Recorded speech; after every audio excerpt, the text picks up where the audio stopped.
સંવાદ અને પ્રદર્શનનું જ્યારે આજે સરસ મજાનો કાર્યક્રમ થઈ રહ્યો છે ત્યારે ઉપસ્થિત સર્વે મંચસ્થ મહાનુભાવો અને તેથી ખાસ વિશેષ કહેવાયું છે कि धरती की शान तो प्रभु की संतान, तेरी बंद मुट्ठी में युग का आह्वान, किसान भूल मत तू बड़ा महान है। तो एवा खेडूत भाईओने पण आत्मा प्रोजेक्ट सुरेन्द्रनगर वती हूँ हार्दिक स्वागत करूँ छूँ, आवकारूँ छूँ।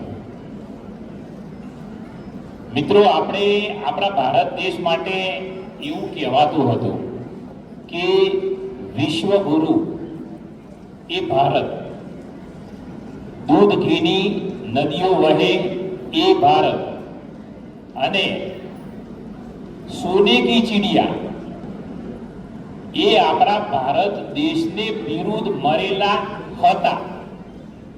खेडूत भाईओ बहनों ने नम्र विनंती, खास अगत्यनी बात तमारा माटेनी छे। हवे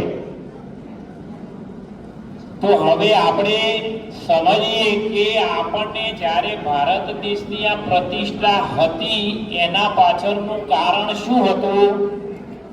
जमीनना ऑर्गेनिक कार्बन 2% थी वधारे हता। आजे आपणा विस्तारनी वात करीए के आखा गुजरातनी वात करीए, आपणी जमीनना ऑर्गेनिक कार्बन 0.5% थी पण ओछा छे।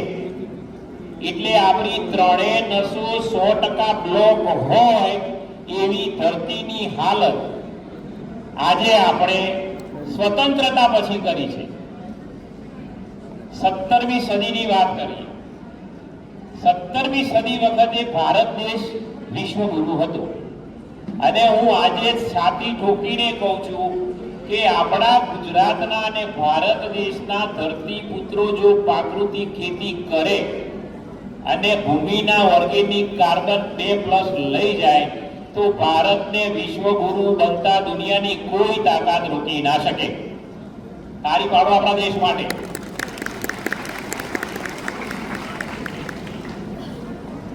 આજે આપણે પરિસ્થિતિ સમજવાની જરૂર છે। ખેતી સાથે તમે બધા સંકળાયેલા છો। દિન પ્રતિદિન ખેતીનો ખર્ચ વધતો જાય છે અને નફાનું ધોરણ ઘટતું જાય છે। હવે માં બીમાર હોય તો એના કુખે જે બાળક જન્મે એ તંદુરસ્ત જન્મે બેનો ના જન્મે। એટલે માને તંદુરસ્ત બનાવી જોઈએ।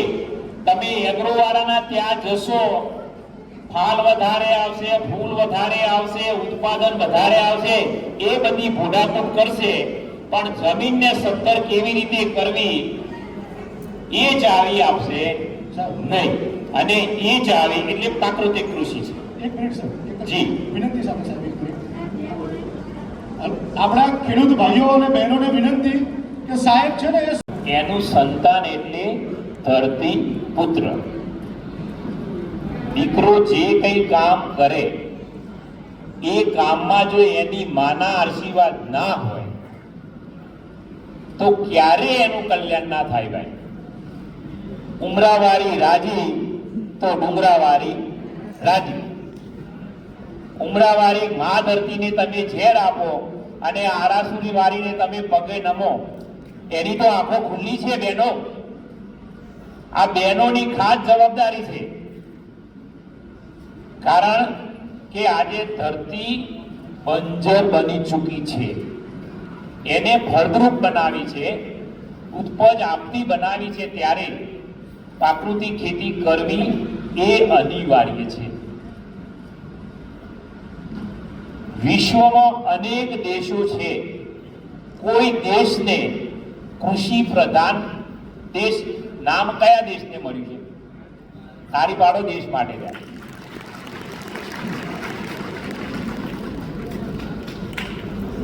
બધે ટેકનોલોજી એટલી ઉત્તમ છે, શા માટે ભારત ખેતી પ્રધાન દેશ છે? ઇઝરાયલને પણ નથી ગયો। તો આપણી કઈક સંસ્કૃતિનો વારસો, આપણે આપણા વડીલોનો વારસો ભૂલી ગયા છે અને પશ્ચિમી સંસ્કૃતિનું આદરું અનુકરણ આપણે કર્યું છે। એના ધંધા રોજગારો ચાલે એની ચિંતા આપણા ખેડૂતો કરે છે. આ દશા આપણી રાસાયણિક ખેતી અને જંતુનાશક વાળી ખેતીએ કરી છે. તો આમાંથી બહાર નીકળવું છે કે નહીં? કોણ માં એવી હોય કે એના દીકરાને કેન્સર થાય એની ચમચી દવા આપે? કોઈ માં એવી હોય? આ બધી બહેનો આજે એ કામ કરી રહી છે. અને આવનારી પેઢી, વિચાર કરો કે આજે તાસીર એવી છે કે આપણા રાજ્યના 35% યુવાનોને સંતાનો થતા નથી. આ કઈ દિશાનો વિકાસ કહેવાય ભાઈ? આની આપણે જરાય ચિંતા નહીં કરવાની. હવે જ્યારે આ પરિસ્થિતિ આવે છે ત્યારે આપણે સમજવાની જરૂર છે. આપણને ખબર નથી કે ખાતરો કેવી રીતે નુકસાન કરે છે. એક જ ખાતરનું ઉદાહરણ આપું, યુરિયાનું. કેટલા નથી વાપરતા? એટલે એનો મતલબ શું? બધા વાપરે છે. હવે યુરિયા ખાતર, એમાં નાઇટ્રોજન છે. ભગવાન જ નાઇટ્રોજન બનાવે છે. દુનિયાની કોઈ ફેક્ટરીમાં નાઇટ્રોજન બનતો નથી ને નથી. અને ભગવાને હવાની અંદર 78% નાઇટ્રોજન રાખ્યો છે. એ બનાવવા વાળો ઉપરવાળો કારીગર તો જોરદાર છે. એની કારીગરીની આપણને ખબર નથી. એટલે યુરિયાના રવાડે ચડી ગયા છીએ. યુરિયા ખાતર નાખીએ એમાં 46% નાઇટ્રોજન છે. અને પાણી સાથે આપણે શું કરીએ? યુરિયા નાખીએ અને પછી પાણી આપીએ. એટલે પાણીમાં ઓગળી જાય કે ના ઓગળી જાય? એ નાઇટ્રોજન પણ પાણીનો ભેજ જેટલે જાય ત્યાં સુધી છેક નીચે સુધી જાય. તમે પેલું પિયત આપો, છોડના જે તંતુમૂળો છે એટલા વિસ્તારની અંદર જેટલું હશે એ તત્વ છોડ લેશે. બાકી તમે પાણી આપો તો એનો ભેજ તો 2-2.5 ફૂટ 3 ફૂટ સુધી જાય કે ના જાય? એટલે યુરિયા ઓગળીને ક્યાં જાય? નાઇટ્રોજન ક્યાં ગયો? નીચે ગયો. વળી પાછા 15 દિવસ થાય એટલે બીજું પિયત, ત્રીજું પિયત. ઘઉંની અંદર 5 થી 7 પિયત આપણે આપીએ અને સતત એ જે યુરિયા છે એમાઇડ ફોર્મની અંદર યુરિયાની અંદર જે હોય એ નાઇટ્રોજન નીચે જાય અને નીચે ગંગા મૈયા છે કે નહીં? ગંગા મૈયાને પાણી, ગંગા મૈયાનું પાણી અને આપણા યુરિયાનું નાઇટ્રોજન, આ બે ભેગા થાય એટલે પાણી નાઇટ્રસ ઓક્સાઇડ વાળું બને. એ કેન્સર કરે.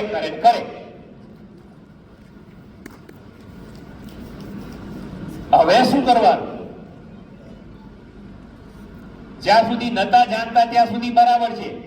અને જાણ્યા પછી જો આપણે આ જ કથા ચાલુ રાખીએ તો આપણા જેવું કોઈ ભૂંડું ખરું?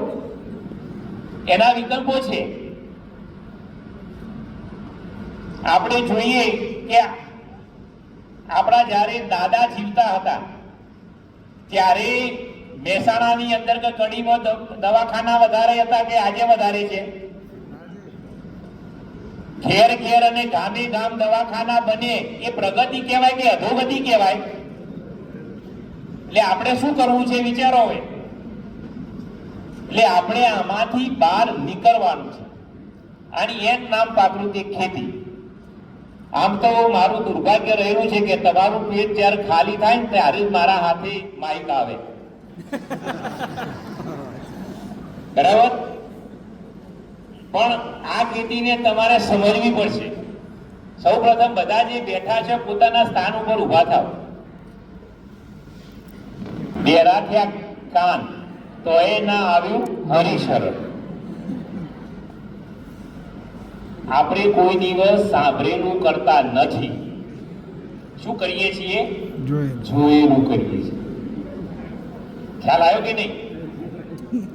મેં તમને ક્યાં મૂકવાની કહી દી વગરી? કાલે.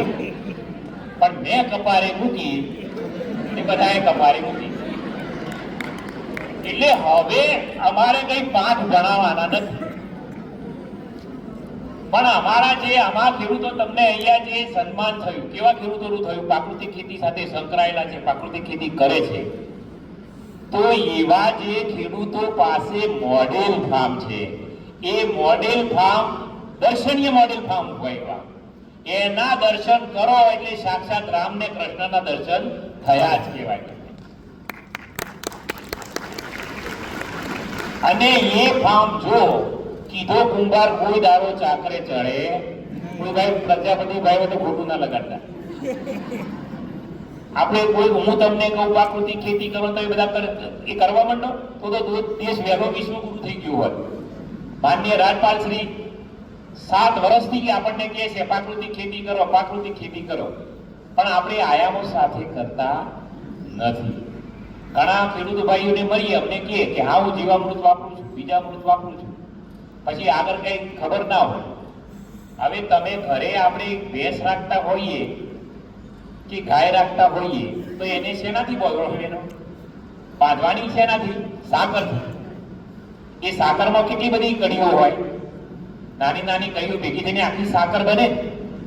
અને એ સાકરમાં જો એક કડી તૂટેલી હોય અને બીજી બધી મજબૂત હોય તો એ સાકરની મજબૂતી કેટલી? તૂટેલી કડી જેટલી. હવે આગળ તો તમે માનો કે સહયોગી પાકો કહેવાય. ઘન જીવામૃત કેટલા વાપરે છે આમાંથી? ઓગળી ઊંચી કરો તો. અને પ્રાકૃતિક ખેતી કેટલા કરે છે?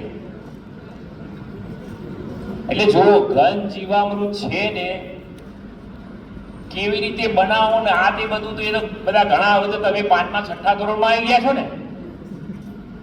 હજી તો મને એવું લાગે છે 12 મંદિરમાં જ છે. આમ જોઈએ તો 7મા 8મા ધોરણમાં આવીએ પણ જે તમારું નોલેજનો અમલ થવો જોઈએ એ ખૂબ ઓછો છે. ઘન જીવામૃત, સહયોગી પાકો અને આચ્છાદન આ ખરેખર ખૂબ જરૂરી છે. પણ આપણે માનો કે એવા પાકો વાવતા હોઈએ, દાખલા તરીકે ઘઉં હોય, ઘઉંમાં સાહેબ આચ્છાદન ના થાય સ્વાભાવિક છે. પણ ઘઉં અને રચકાનું કોઈ આમાં વાવેતર કર્યું છે? કોઈ ઓગળી ઊંચી કરો તો તારી પાડો એમના માટે.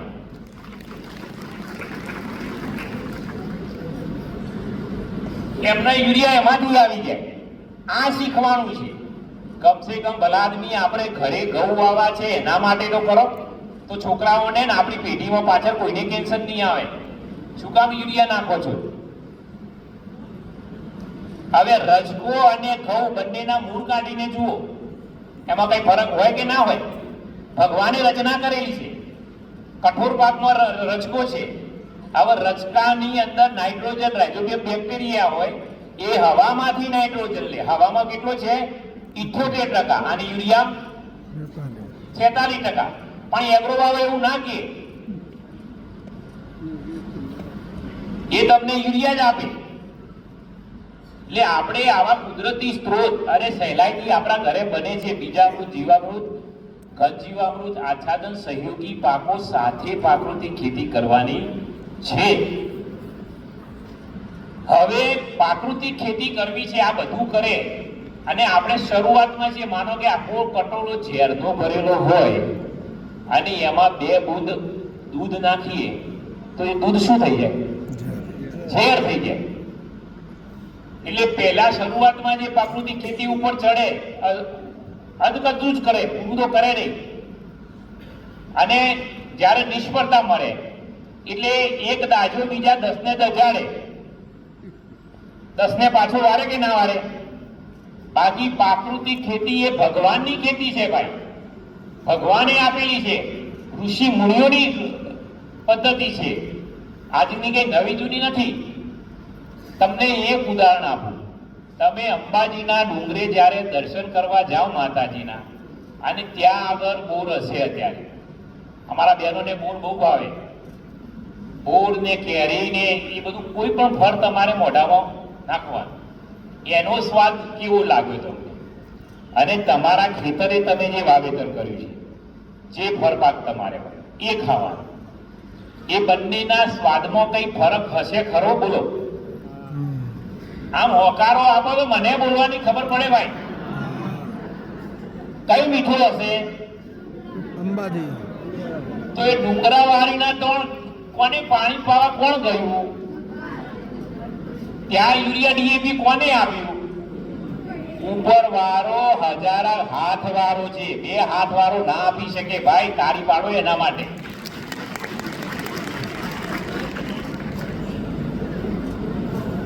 હવે આપણે આ બધી આપણા બાપ દાદાઓનો વારસો હતો એ ભૂલી ગયા અને કોઈકના રવાડે આપણને એવા ચડી ગયા છે, એની આપણને ખબર નથી કે આપણે ક્યાં પહોંચીશું. જો આ પ્રથા ચાલુ રહી તો આવનાર 10 વર્ષની અંદર પાછળ કોઈ પેઢી નહીં હોય, કોઈ ભોગવવા વાળું નહીં. હવે આમાંથી બહાર નીકળવું પડે કે નહીં? હવે ધરતી માં છે, માં આજે રડી રહી છે અને દીકરા ધરતીને કહી રહી છે કે દીકરા, તું ભલે જગતનો તાત કહેવાતો હોય પણ તું મારો તો પેટનો જણ્યો દીકરો છે. ધનના ડગલા ભેગા કરવાની ગેલછામાં મારી અંદર જે રસાયણોનું ઝેર નાખી રહ્યું છે એની દીકરા મને જરાય ચિંતા નથી. પરંતુ હે ધરતી પુત્ર, આ ઝેર તું તારા શરીરમાં નાખી રહ્યો છે અને તારી આવનારી પેઢીઓના શરીરમાં નાખી રહ્યો છે, એની મને ચિંતા છે. ધરતી માતા કહે છે કે હે ધરતી પુત્ર મનુષ્ય, તું પૃથ્વી ઉપર એકલું મારું સંતાન નથી. ધરતી માતા કહે છે કે મારું સૌથી પ્રિય અને પ્યારું સંતાન હોય તો હે ધરતી પુત્ર, હે મનુષ્ય, તું પોતે છે. મારું બીજું સંતાન એટલે વૃક્ષ, પશુ, પંખી અને ત્રીજું સંતાન એટલે જીવ જંતુ. કોઈ પણ માં હોય તો એની શું અપેક્ષા હોય કે મારા બાળકો બધા મારા ખોળાની અંદર આનંદ કિલ્લોળ કરતા હોય. ધરતી માતા કહે છે હું એવું જોવા ઈચ્છું છું, પરંતુ દીકરા તારા આ રસાયણો વાળી ખેતીના કારણે તે મારા 2 સંતાનો એટલે કે તારા ભાઈઓને તે મારી નાખ્યા. વાત સમજાય છે કે નહીં? ધરતી આગળ કહે છે કે એક દિવસ મેં તારા પિતા, કોણ થાય આપણા પિતા? બોલો. ધરતી માતા છે, ધરતી પુત્ર છે, તો પિતા મેઘરાજા વરુણદેવ, એની કૃપા હોય તો જ આપણી સફળતા થાય. ધરતી માતા કહે છે કે મેં એક દિવસ મેઘરાજાને કહ્યું કે તમે પાક પાકે ત્યારે કેમ વરસવા આવો છો? ત્યારે મેઘરાજાએ અગ્નિ જેવી લાલ ઓક કાઢીને કહ્યું કે ધરતી, આપણા મોટા દીકરા માણસને જોઈને મને જરાય પૃથ્વી ઉપર વરસવાની ઈચ્છા થતી નથી. પરંતુ હે ધરતી, આપણા બાકીના જે 2 સંતાનો છે, વૃક્ષ, પશુ, પંખી અને જીવ જંતુ, એ મને પ્રેમથી બોલાવે છે અને તારો વિરહ સહન નહીં થઈ શકતો હોવાના કારણે થોડો ઘણો પૃથ્વી ઉપર વરસવા માટે આવજો. નહીં તો આ ધરતી પુત્રો અને માણસોને જોઈને તો મને એવું થાય છે કે આ જાતનું જે થવું હોય તે થાય, હવે વરસવા જવું નથી. બોલો. હવે એ વડીલો છે, વડીલોને શું કામ આંકડા કાપવા જવું પડે? ખેડૂતો માટે કરે છે, તોય એ પરિણામ ન મળ્યું. પછી એમને કહ્યું કે અમને તો આપણે એગ્રો વાળાની જેમ તૈયાર ડબલું આપશું ત્યારે આ લોકો વરસશે. ત્યારે એ લોકોએ આખો 10 પણી અર્ક બનાવીને લીટરમાં, 2 લીટરમાં, 5 લીટરમાં કેરબા આપ્યા, 10 પણી અર્ક અને હું પણ એમની સાથે 2-3 વાર બેઠક કરી. આ 10 પણી અર્ક છે. અહીંયા સ્ટોલ બધા તમે જોયા હશે, ત્યાં મૂકેલો છે. પેલાનું માપ કહી દઉં, 5 લીટર આવે, 250 રૂપિયા ભાવ છે. એક પંપમાં 100 ml નાખવાનો થાય, 50 પંપ બને, 5 રૂપિયાનો પંપ થાય. અને તમારા એગ્રો વાળાને ત્યાંથી દવા લાવવાનો પંપ કેટલા પડે એની ગણતરી મૂકો ભાઈઓ. હવે એ લોકોએ બનાવીને આપવાની તૈયારી કરી. આમાં કહેવાય 10 પણી, પણ 33 પ્રકારની વનસ્પતિઓ છે. એમનો યુનિટ અહીંયા કડી તાલુકાનું ગણેશપુરા ગામ છે. આપણે હાઈવે થી કૈયલ જે રોડ જાય ને એ રોડ ઉપર છે. એ મંદિર છે તમારું, ત્યાં તમે દર્શન કરવા જજો. આપણે શું કરીએ છીએ, શનિવાર આવ્યો એટલે હનુમાનજી ઉપર આકરાની મારા,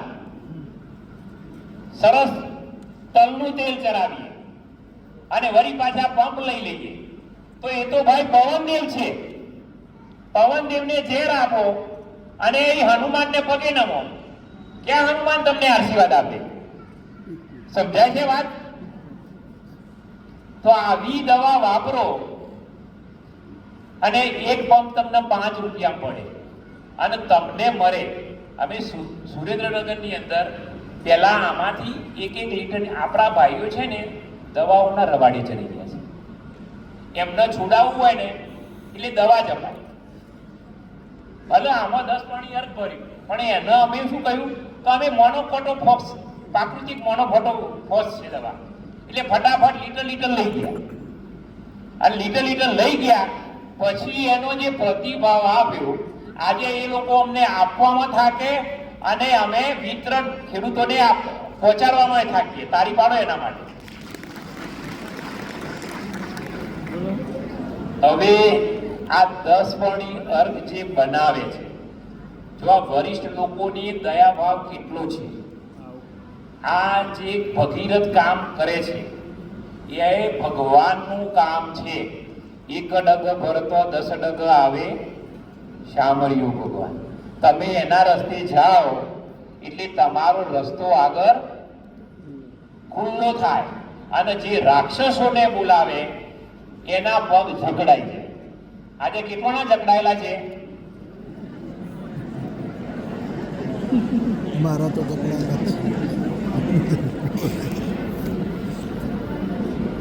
હવે એવી રીતે આ ભગવાનનું કાર્ય લઈને એના ઉપર આકડાનો રસ અડે, લીમડાનો રસ અડે, કડવો અડે, તો એ જીવાત ખાવા આવતી હોય એ એને પસંદ કરે. અને બહેનોને તો ખાસ છે, આપણું બાળક જ્યારે નાનું હોય અને ધાવણ છોડાવવું હોય તો શું કરીએ આપણે? બોલો. એને મોઢો ખોટો પાવો ભાઈ. તો કેવી આદિ જીવાત છે, ભગવાને બનાવેલી છે, એને મારવાનો અધિકાર આપણને છે? અને આપણે શું મારી નાખ્યું એનો આપણને તો ખ્યાલ જ નહીં. જો જીવાત મરી ગઈ હોય તો આજે તમારે દવાઓ છાંટવાની જરૂર જ ના મરો. પણ આપણે મધમાખીઓ મારી નાખી, ભમરીઓ મારી નાખી. તમે ભમરી ઘરમાં જે દર બનાવે એમાં જોયું કેટલી ઈયર લઈને આવે છે, તો ઈયર નિયંત્રણનું કામ કરે છે કે નહીં? તો એને તો તમે મારી નાખી. ઉપરવાળો ગાડો છે કે આપણે ગાડા? આપણે આપણા સ્વાર્થમાં બધું ગુમાવી દીધું છે. હાથના કર્યા હૈયે વાગે છે. હવે આમાંથી 10 વર્ણે અમે છેલ્લા 5 વર્ષથી સુરેન્દ્રનગરમાં ખેડૂતોને કહીને થાક્યા. જીવામૃત બનાવો, ઘન જીવામૃત બનાવો, 10 વર્ણી વાપરો. જો એમાંથી જેના યુનિટો આપ્યા હોય, જો સારું ક્વોલિટી વાળી બનાવતા હોય એવા કોઈ ભાગ્ય છે. કોઈને આ ભૂડાફૂટ કરવી નથી. એગ્રો વાળા ત્યાંથી 10 વર્ણી મરી જાય તો વાપરવી છે. હવે 10 વર્ણી એટલે એ રામબાણ છે. એની અંદર અનેક પ્રકારની વનસ્પતિઓ આવે છે અને બની શકે તો આપણે ઘરે બનાવવાનું છે અને એનો વપરાશ કરવાનો છે.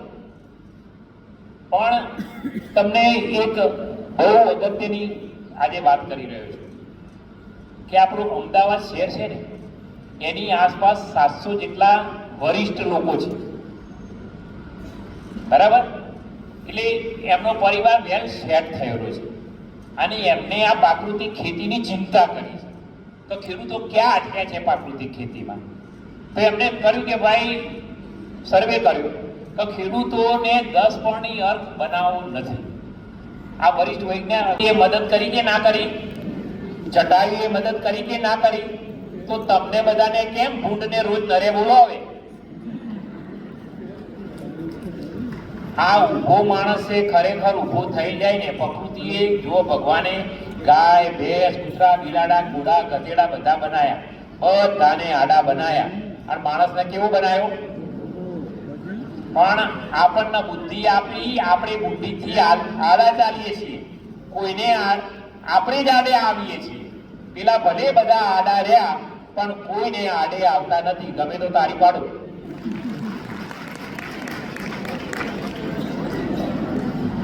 સવારમાં ભગવાનના દર્શન કરે અને પછી રાક્ષસનું કામ કરે તો પછી ક્યાંય શાંતિ મળે? સવારમાં ભગવાન પાસે શાંતિની અપેક્ષા રાખો અને ઊંઘો એટલે માયલાને પૂછો શાંતિ મળી કે અશાંતિ. એટલે જ હું પહેલો શ્લોક બોલ્યો એના પરથી તમને ખબર પડી ગઈ છે. હવે એવું જ આ કાર્ય જે છે 10 પરણી અર્થનું જે વરિષ્ઠ લોકો બનાવે છે, ઉંમરલાયક લોકો છે, એમાં એક કિરીટભાઈ કરીને છે ગણેશપુરા, તમારા બાજુમાં જ છે. અને શેખ સુરેન્દ્રનગરથી દર્શન થયા તમને એરિયાથી તો તમારે તો નજીક છે.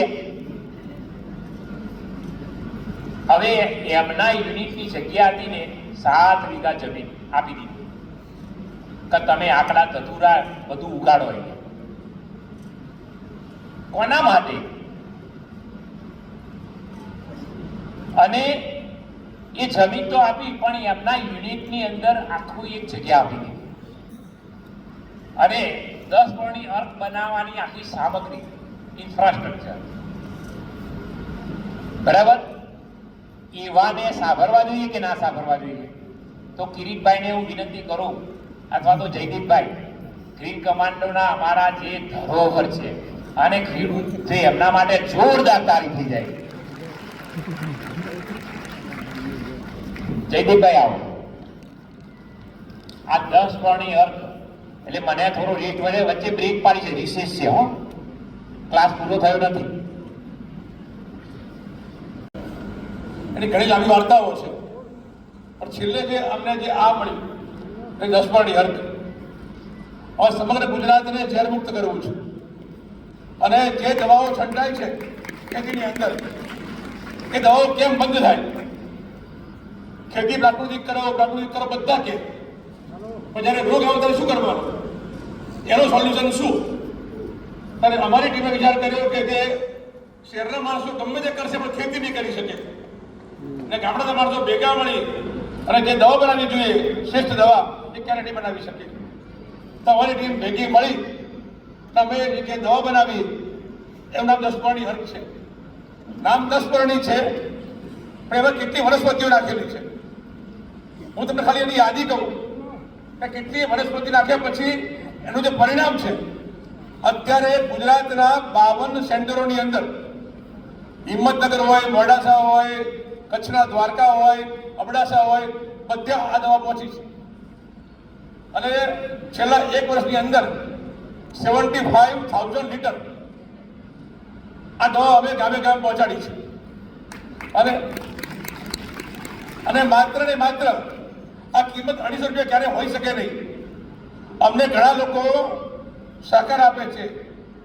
ધારો કે અમારે આંકડો જોઈએ, ગ્રુપમાં લખીએ કે આંકડો જોઈએ છે તો ફોન કરે, ભાઈ કડીથી ફોન આવે કે હું આંકડો હું આપીશ, એક કે ધંતુરો હું આપીશ, એક કે બીલી હું આપીશ, એક કે કણજી હું આપીશ.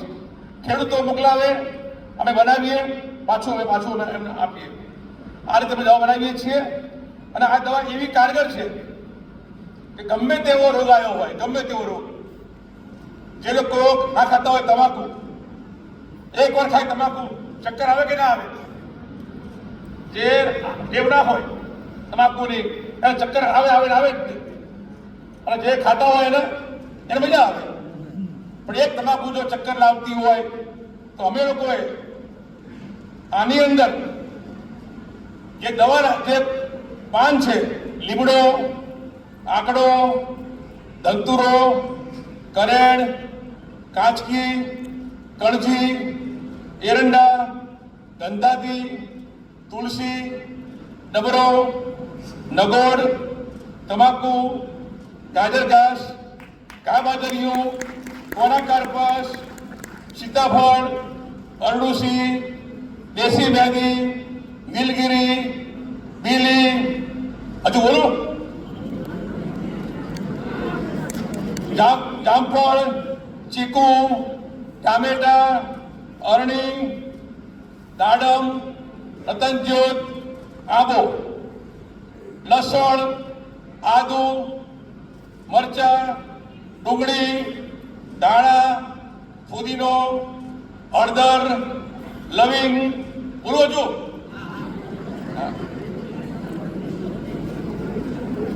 એલચી, મરી, તમાલપત્ર, બાદિયા, જાયફળ, અજમો, જીરું, વરિયાળી, હિંગ, નીમ ઓઇલ, કરંજ ઓઇલ, રાઈનું તેલ, અરીઠા અને વિકાસ માટે રજકો, મવડો અને કેસુડાના ફૂલ. તમને સાંભળતા હવે કંટાળો આવે ને? હવે એના માટે આ વસ્તુ ભેગી કરવાની. કેમ? જીવાત જાય જાય જાય અને જાય જ. અમે નમ્ર વિનંતી કરીએ ખેડૂતોને, તમને ગમતી દવા અડધા વીઘામાં તમે તમે જે દવા ગમતી હોય, જે દવા એ છાંટો અડધા વીઘામાં, આ છાંટો અડધા વીઘાની અંદર. બસ જે તમને ગમે, જે આવે પરિણામ એ તમે ચાલુ રાખો. અને માત્ર આ જ વાત લઈ અમે ગામે ગામ પહોંચ્યા અને આ જે દવા બનાવી 75,000 લીટર ખેડૂતના ખેતરે. હવે અમારે મિટિંગ કરવાની જરૂર નહીં, સિટિંગ કરવાની. ખેડૂત ખેતરે જ એવું બોલે કે આ નાખવાથી ચમત્કારી પરિણામ મળે ને મળે છે. એટલે અમે લોકોએ એક આપણું વાક્ય હતું કે જો ખેડૂત હિતની વાત કરેગા કોઈ દેશ પર રાજ કરેગા. અમારે રાજ ક્યાંય કરવાનું નહીં, પણ વાત કરેગા તો વાત તો બધા કરેગા, પણ કામ કોણ કરેગા? કામ કરશે ગ્રીન કમાન્ડો. અને તમને કહું કે સાતને પડદે પણ કહું કે અમારે કાંઈ જોઈતું નહીં. અમને ભગવાને ઘણું આપ્યું છે, આ વર્ષે ભેગા થયા છીએ માત્ર ને માત્ર ખેડૂતનું હિત, ખાનારનું હિત, સમાજનું હિત, દેશનું હિત. અમે ખેડૂતને કીધું કે આઈ લવ યુ. શું કીધું ખેડૂતને? અત્યારે આઈ લવ યુ કહીએ કોઈ ખેડૂતને તો જીવવું પણ એના માટે અને મરવું પણ એના માટે. આખી આવી ટીમ ભેગી થઈ છે અને 2000 ખેડૂતો અમારી જોડે જોડાયેલા છે. એટલે અમે લોકો તમને નમ્ર વિનંતી કરવા આવ્યા છીએ કે તમને જે દવા ગમતી હોય છાંટો. અડધા વીઘાની અંદર આ દવા છાંટો. આ દવા નહીં, આ મેજિક છે. આટલી વર્ષોથી ભેગી થાય એ દવા કેવી બને? એટલે અમારી ટીમ રાત દિવસ મહેનત કરે છે, મટીરિયલ કલેક્ટ કરે છે. અહીં આવવું અને બોલવું અમારો વિષય નહીં, અમારે કામ કરવું એ અમારો વિષય છે. સાહેબ બોલે એ બરાબર છે, પણ તમને કહું કે આ 10 પર્ણી અર્ક એ માત્ર ભગવાને તમામ વનસ્પતિની અંદર ભગવાને પ્રાણ મૂક્યો છે. તમામ વનસ્પતિની અંદર ભગવાને પ્રાણ મૂક્યો અને અમારી ટીમ ભેગી થઈ આમાં પ્રાણ રેડ્યો છે. પ્રાણ ભગવાને પ્રાણ રેડ્યો વનસ્પતિમાં, અમારી ટીમ ભેગી થઈને આમાં પ્રાણ રેડે છે. એટલે તમને નમ્ર વિનંતી કરું છું કે તમે આ 10 પર્ણી અર્ક તમે વાપરો, તમે ઉપયોગ કરો, એના પરિણામ જુઓ અને આગળ પેઢી ધરતી એ મારી માં છે, એ માને ક્યારે ઝેર ન અપાય એ વાત લઈને અમે આવ્યા છીએ. જે ખેડૂત મિત્રોને આ 10 પર્ણી અર્ક જોઈતો હશે તે માત્ર સાહેબે કીધું કે એક પંપના 5 રૂપિયા. પહેલા અમે 20,000 લીટર દવા ફ્રી આવી, ફ્રી. અમારે આના ટ્રાયલ લેવાના હતા, ટ્રાયલ કે ક્યાં મળે પરિણામ, ક્યાં પરિણામ મળે. એટલે છેલ્લે જે અગ્રમ ગઈ મરચી હતી, મરચી એટલે મરચી પાસ થઈ ગઈ એટલે અમે ખુશ થઈ ગયા કે મરચીનો કુકડવા ક્યારે કાઢ્યો હોય કોઈ દવાએ આવું ક્યારે બન્યું નહીં. એટલે અમારી જે દવા જે છે એ સુપર દવા છે. તમે લોકો આ 10 પર્ણી અર્કને કોઈ વાપરો અને તમે એનો ઉપયોગ કરો.